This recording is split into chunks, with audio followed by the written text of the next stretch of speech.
Hello, my name is Sara Tonelli. I am the head of the Digital Humanities Group at Fondazione Bruno Kessler.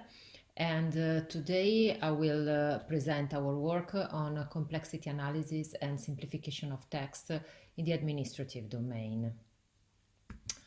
Um, I start by remembering Tullio De Mauro, who was a prominent Italian linguist and who was also Ministry for Education.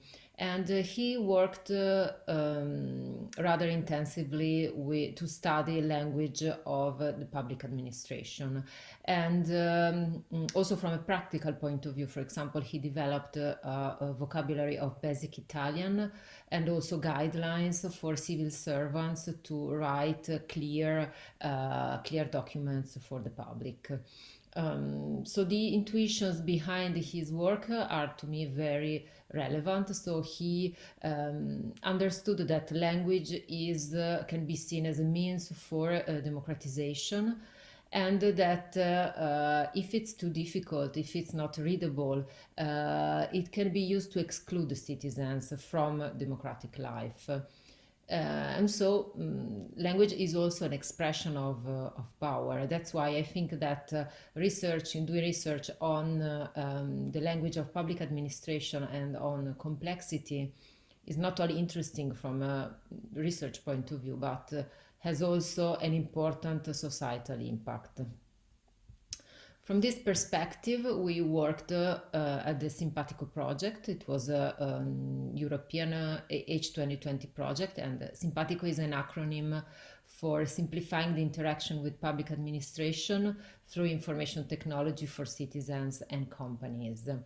And it lasted 3 years, and it was funded in a call whose topic was societal challenges. So how emerging technologies can be used in the public sector to meet new societal needs. And that's why we investigated the use of language and of technology to simplify the language of public administration. The consortium included three countries, Italy, UK and Spain, and it was coordinated by Fondazione Bruno Kessler. During the project, we addressed several needs and requirements. First of all, we wanted to develop technologies to support civil servants. Indeed, public administrations and municipalities were also partners in the project. And civil servants asked for technologies that allowed them to offer better services to the citizens and to grant them an easier access. So citizens have to interact with documents that often are quite difficult to understand because civil servants are sometimes technical persons, and they don't have a training that tells them how to write clear documentation. So from this point of view, we developed a tool which was called Authoring Tool, and which is being used by the municipality of Trento. This is a web-based interface where you can copy-paste your text, and the tool analyzes this text according to several readability indices and tells you if this document is difficult, which parts, which sentences are less readable, and in some cases suggest how to improve the document to make it more accessible. This is an outcome and a screenshot of the outcome of the tool. You can see on the left some sentences that were given in input with words highlighted in gray and in blue, containing technical terms or unusual terms. So terms that the system suggests to either to simplify or to replace, to reformulate. And then on the right, there are, as I said, different indices that tell us whether this document is readable from different perspectives. For example, from a lexical point of view, it seems that this document is readable because this metric is highlighted in green.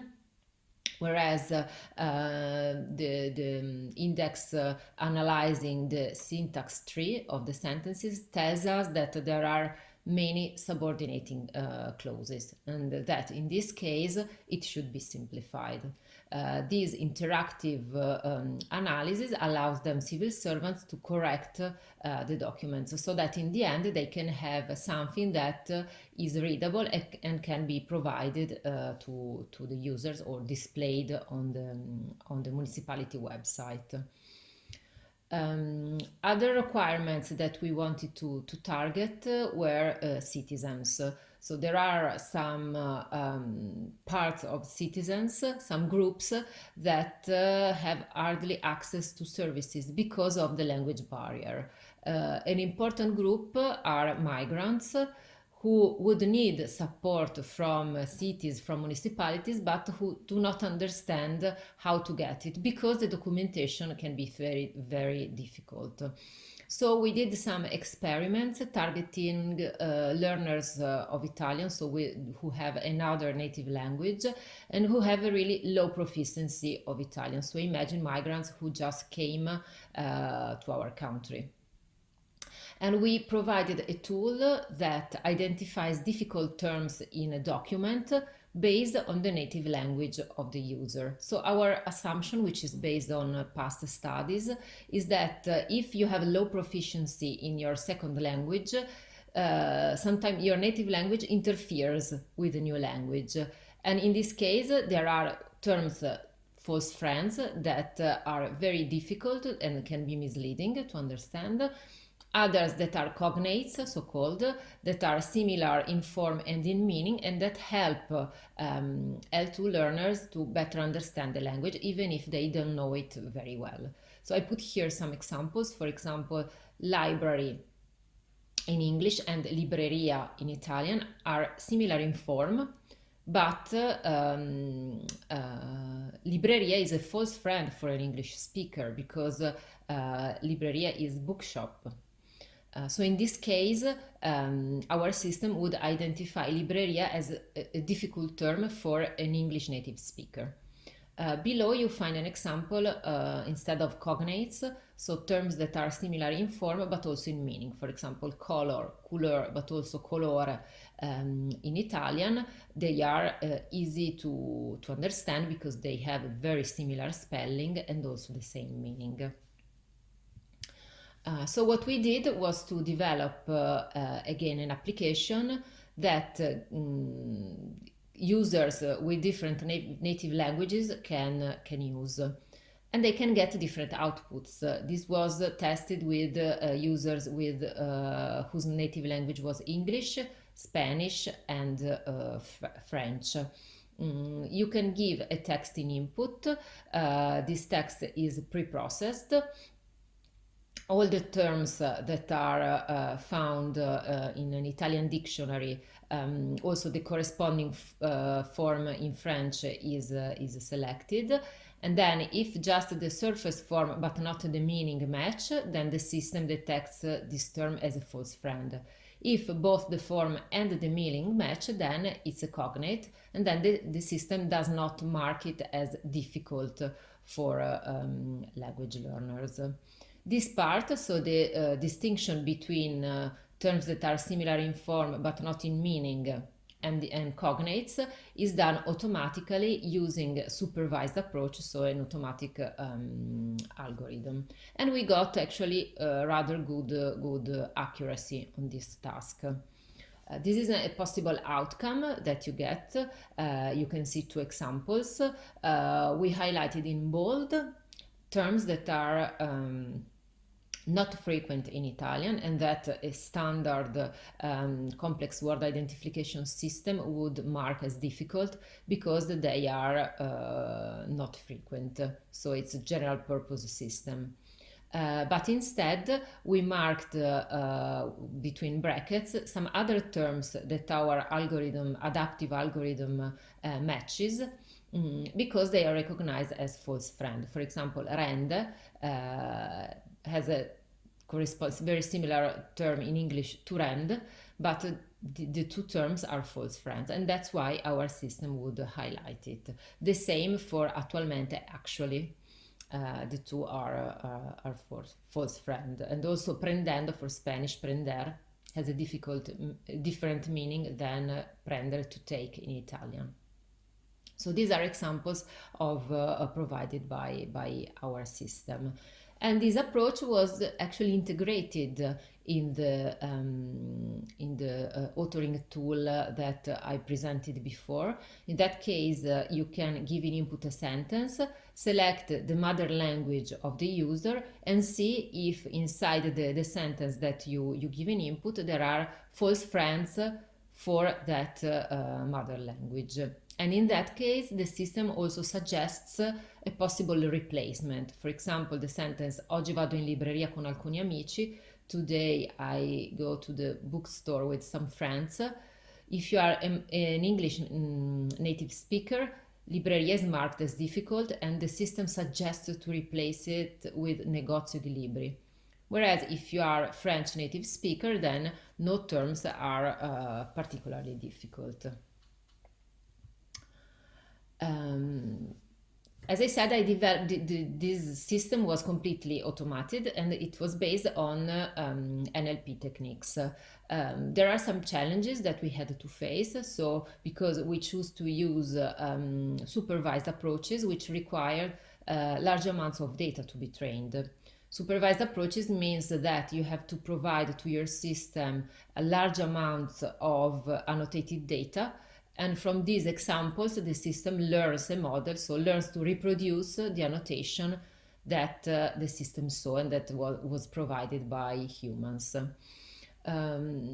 So ideally, it would be nice to use this technology to develop systems that perform automated simplification, so end-to-end system that take a text in input and output a simplified version of it, sometimes even completely rewritten.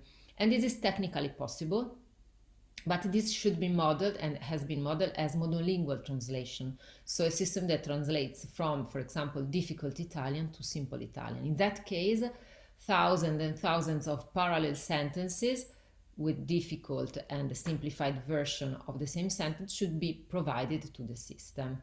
And this is basically something that does not exist. It doesn't even exist for English. There are some thousand parallel sentences for English, but we tested them on an end-to-end system, and the performance was not good enough. So we really need large amounts of data. So in this scenario, also the creation of data sets, training data, but also benchmarks is an important activity from my point of view, and something that should be supported. For example, in Simpatico, we created several parallel corpora. For Italian, we created Simpitichi. I will talk about it in a minute. And then for English, the Simpa corpus was created. Both are freely available. And Simpa targets the public administration domain. For Italian, we decided to take advantage to start from some Wikipedia pages. You know that in Wikipedia you have the history of a page, so every time someone edits a sentence, then there is a sort of memory that keeps track of the changes. So we develop an algorithm that takes this parallel, this edited text into account and computes the difference between the two and suggests if it was a case of deletion, of insertion, or of simplification. And we ask the human annotators to give a look at these pairs of text, of sentences, and to judge if the modified version simplifies the original one, and in case it's a simplification, to add a tag that explains how it was simplified, if a term was replaced or if the syntax was simplified, if something was removed, and so on. And in this way, we were able to collect more than 500 pairs of sentences, and the same amount was also collected manually starting from documents in the public administration domain. So the Simpitichi corpus contains more than 1,000 pairs, which is clearly not enough for training a system, but can be used, for example, as a benchmark. And I report here a comparison that we did. Wiki is the sentences from Wikipedia that I just mentioned. PA is the other subset of sentences that we collected from public administration domains. We compared them with two other simplification corpora that were created by colleagues. The Terence and the Teacher, they are both simplification corpora created for educational purposes. So they contain mainly stories for children and text to be read in schools. If we look at the type of simplification that was performed on these pairs of sentences, I will not explain all the text, but it's just to show you that in the public administration domain, the most frequent simplification was the transformation of word. So basically, the replacement of difficult terms or phrases with a simpler version. Showing that it's true that in the public administration domain sometimes the syntax is a problem, but really the first level of simplification could address just the lexical component, and it would help a lot readability. Also because in public administration we observed that there are a lot of documents that are lists and bulleted lists, for example laws. In that case it's almost impossible to simplify the syntax, but at a lexical level, a lot of work can still be done.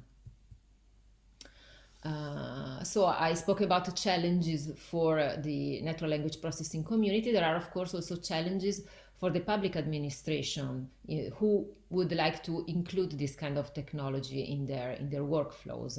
And we observed them in the Simpatico project. So sometimes, even if a municipality is willing to simplify their services and their documentation, there are difficulties in integrating novel technologies into existing services, because sometimes these services are very complex. They connect different databases. They have been built over time. And a new module, plugging in a new module, is very, very difficult.